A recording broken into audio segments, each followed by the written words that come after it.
Ça ne se voit peut-être pas, mais la cuisine de Birgit est suréquipée. Suréquipée en petits ustensiles étonnants. On les appelle des cook toys, en français des jouets pour cuisiner. Et chez Birgit, il y en a partout.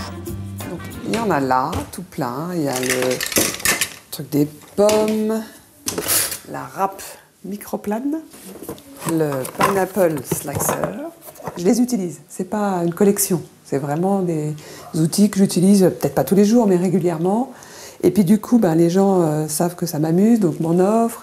Et je coupe des un drôle de couteau pour faire des chips de carottes. bien long. Un gadget qui découpe des courgettes en spaghettis. Chaque cook toy a son utilité. Et l'avantage avec ces jouets, c'est que les enfants de Birgit sont toujours prêts à l'aider en cuisine. Au menu aujourd'hui, une salade de fruits spéciale cook toy. Élise est devenue une pro du découpe-pommes. Julien, lui, s'occupe de dénoyauter une mangue pendant que Birgit teste son éplucheur d'ananas. Ce qui nous plaît, c'est que c'est pas trop gros, ça prend pas trop de place et c'est pratique pour éplucher les trucs et faire la cuisine, quoi. Spaghettis de courgettes et salade de fruits, Birgit n'a plus aucun problème pour faire manger des fruits et légumes à ses enfants. Et ça grâce aux cook toys. Souvent importés du Japon ou d'Allemagne, les cook toys séduisent de plus en plus. Ils représentent déjà un tiers du chiffre d'affaires des magasins culinaires. Il y en a pour chaque utilisation jusqu'à la plus insolite.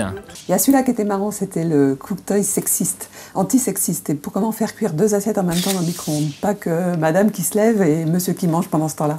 Je l'avais trouvé assez amusant. Sans cesse à la recherche de nouveaux cook toys, Birgit les traque sur le net. Mais la grande partie de sa collection, c'est au marché qu'elle l'a déniché. Elle s'y rend 2 fois par semaine à la recherche d'une nouvelle trouvaille. Bonjour. Bonjour. Alors, qu'est-ce que vous avez de nouveau là, en ce moment? On a toutes nouveautés. Alors, on a la cuillère à pamplemousse, je ne sais pas si vous connaissez. Ah non, ouais, enfin, je la connais. La cuillère à pamplemousse, c'est un classique, Birgit connaît déjà, mais elle va découvrir un nouveau gadget. La tige à farcir. Alors, on farcit la pomme de terre, Ouais. on tire le petit truc à l'intérieur. Alors, les Ouais. petits morceaux de pommes de terre, on les met à la cocotte, on les cuisine. Et la pomme de terre, on met de la farce au milieu. C'est délicieux. Et gros avantage, cela ne coûte vraiment pas cher. Tous ces petits produits-là, ça part de 1 €, 1,50 € jusqu'à 5-6 € suivant l'article.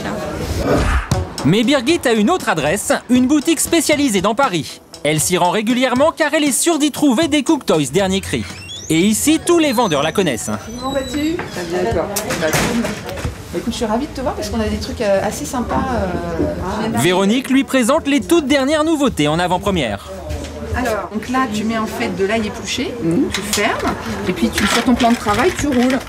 C'est assez ludique et ça permet de hacher l'ail menu, c'est-à-dire que plus tu roules et plus l'ail est haché menu.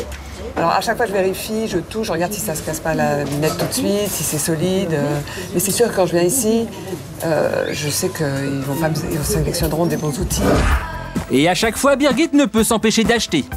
Elle choisit cette insolite hachoir à ail, ainsi que ces gants, a priori anodins, mais qui permettent de nettoyer la peau des pommes de terre nouvelles. Donc, tu mets tes 2 petits gants comme ça. Ouais. Voilà. Et ça frotti-frotta. Voilà, et tu les frottes comme ça et t'enlèves en fait, tu sais, la petite peau superficielle. Et pour être sûr de bien savoir utiliser les cook toys, certains ont pensé à tout. Dans sa boutique, Thierry organise une fois par semaine des ateliers gratuits de démonstration. Donc en fait, on a ça. Ça, c'est le tokeuf. Donc il y a un savant calcul entre la longueur et puis entre le poids.